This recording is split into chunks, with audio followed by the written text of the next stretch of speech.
Subscribe my YouTube channel Parasoonery will.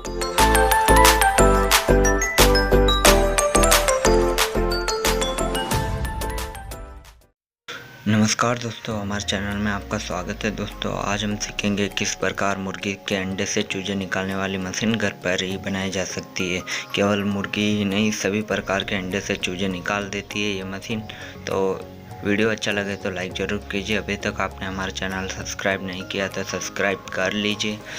और इस machine को बनाने के बाद जो रिज़ल्ट मुझे प्राप्त होगा वो आप 21 दिन बाद देखिए, ताकि इस मशीन से मुर्गी के अंडे से चूजे निकले या नहीं निकले, आप ये देखने के लिए हमारा चैनल सब्सक्राइब कर लीजिए और बेल आइकन को दबा दीजिए ताकि नोटिफिकेशन वीडियो का जल्दी पहुंच सके आपके पास।